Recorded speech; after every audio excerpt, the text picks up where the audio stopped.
Hey there, it's Mikko from ML Sound Lab, and today I'm really happy to announce the MIKKO VX30 based on a Vox AC30 from the 60s. Let's check it out. So what we have running here is the MIKKO 1.3 version, which has all the latest and greatest modifications, the main one being the low latency mode, and now we also have the AAX support for Mac, so Pro Tools guys with a Mac can actually use this without any kind of VST wrappers.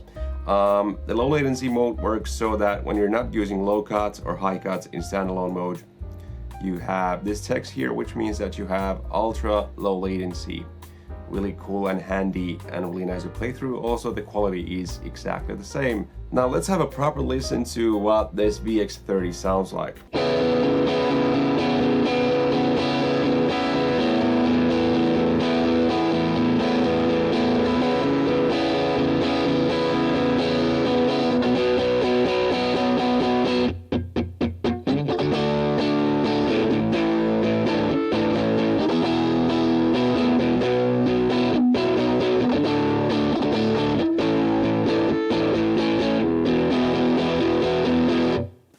So as you can hear, it's a very authentic 60s kind of a small combo British amp type sound.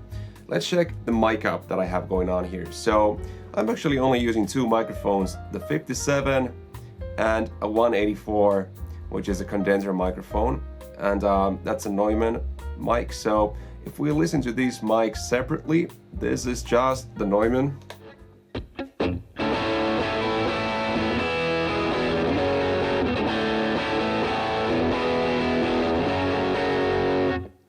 And then just the 57.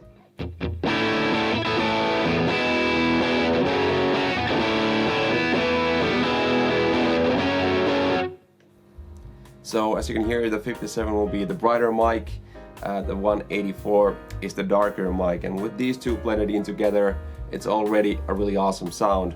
Obviously, with the MIKKO you can add up to 9 mics and blend them together and get all sorts of unique tones. Overall, what I wanted to cover here is that it's a very authentic and sweet sounding guitar tone, straight out of the box, doesn't really require anything special from your end, but the strength that you have with the MIKKO plugin is that you have complete control over the mic up. So if you just take this one microphone, and you can see it's soloed because of the green circle on top of it.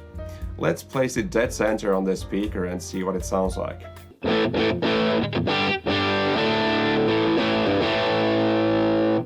So as you hear, it gets brighter and kind of a nasty type of a high end. This usually happens when you place the microphone dead center, especially on 57 or a dynamic mic or anything like that. So let's start taking that mic back to the edge.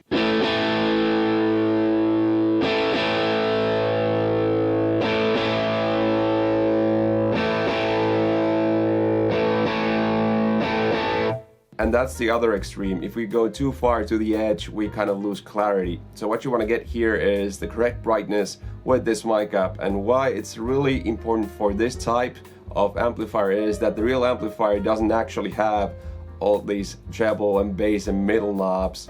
All you have for making the brightness correct, if you're staying true to the real thing, is the mic up. So this is very crucial for you if you're into the UK British combo amps.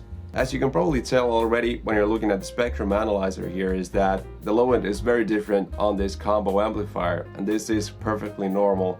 You usually have the low end rumble kind of higher up on a 4x12 or something like that. It'll be around that 100 Hertz. On a combo it's up higher in the 250, 300 Hertz area, but you have the sub-low extension below it.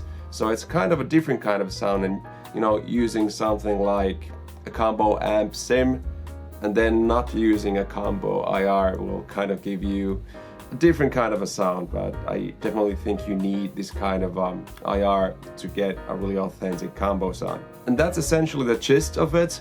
However, with the MIKKO plugin you have a lot that you can do. For example, you have all these different cabs you can mix up with the VX30 if you feel like that. You have all these mics, so for the VX30 you have a 906, 184, 160, 421, 121, 7B and a 57.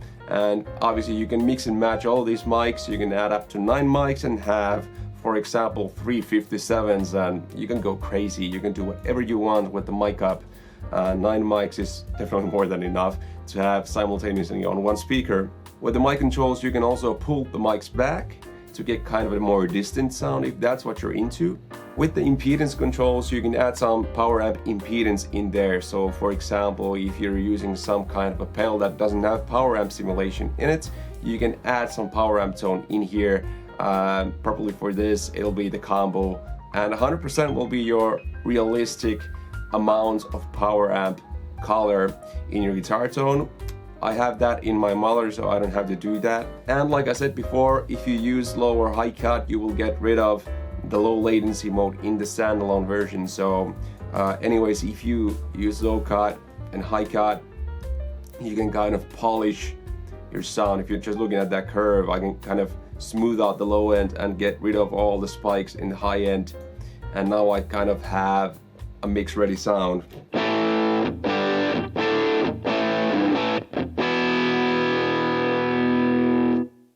And obviously the most important and awesome function in the MIKKO plugin is to use the export IR function. So once you have your mic up set, you can make an unlimited amount of IRs with this and export IRs in the format that you want, in the bit depth you want. You can even have stereo IRs if your system supports it. You can use minimum phase transform to time align them with your muller's other IRs. If you feel like you want to mix these IRs with some other IRs, that's the way to do it. And then you just export it as a WAV file and import it in any muller you use or any amp sim or anything that supports impulse responses. Very slick and easy to use, and I really feel strongly about the MIKKO plugin and giving you complete control over the mic up, because let's face it, the mic up is one of the most crucial parts in your signal chain. And if we're talking about an amp like the VX30 in real life that doesn't really have a lot of controls, you essentially have a tone knob and a drive knob. So the mic up is crucial, and I want you to mic up the cab exactly the way you want it. Okay, thank you guys for watching the video, and see you guys later, and go get VX30. Bye.